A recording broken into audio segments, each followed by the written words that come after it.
mas manter os níveis de produção e os empregos que se tinha antes dessa catástrofe, com esse cenário que se apresenta até então, é exigido do empresário do Vale do Taquari o impossível. Não tem como.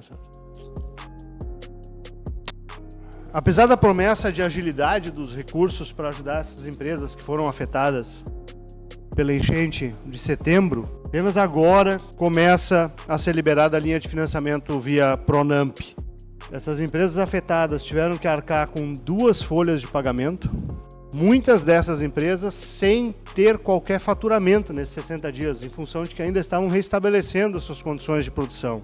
Também o fato do valor disponibilizado para essa ajuda emergencial ser repartido entre 90 municípios gaúchos faz com que o volume de recursos que chega até aqui no Vale do Taquari acabe sendo insuficiente para dar conta de toda a reconstrução e a retomada da produção aos níveis que nós tínhamos antes da catástrofe. A promessa era de R$1 bilhão para reconstruir o Vale do Taquari, mas a realidade é que esse valor vai ser partilhado com 3 vezes mais municípios do que o Vale tem. E por que isso é importante? Porque dessa forma, o limite de valor para cada CNPJ, decorrente desse rateio do valor em todos esses 90 municípios, aliado à burocracia, à dificuldade que as empresas estão tendo de demonstrar os prejuízos que cada empresa teve, acaba retardando e sendo ineficiente para auxiliar que essas empresas retomem essa produção.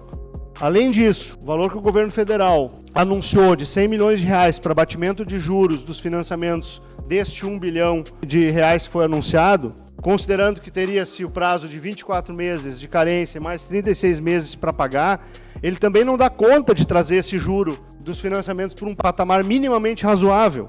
O empresário faz essas contas e ele vê que acaba ficando encurralado numa situação que a sua única opção é diminuir a produção, demitindo trabalhadores.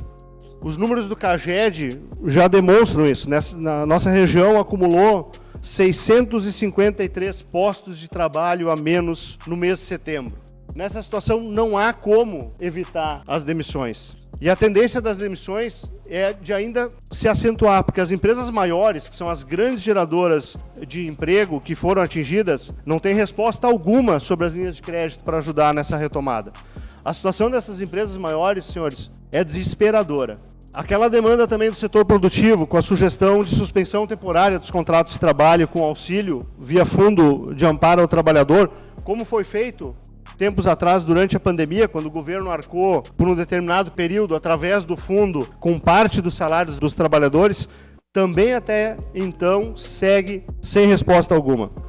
O cenário atual, então, qual é, senhores? É que não há resposta às medidas de auxílio para a manutenção dos empregos, nem para o financiamento dessas maiores empregadoras. Para as empresas menores, o recurso prometido acabou sendo pulverizado e o valor se mostra insuficiente e caro. Desse cenário não se pode esperar outra coisa senão demissões e encolhimento do setor produtivo. O empresário brasileiro já faz milagre todo dia, mas manter os níveis de produção e os empregos que se tinha antes dessa catástrofe, com esse cenário que se apresenta até então, é exigido do empresário do Vale do Taquari o impossível. Não tem como.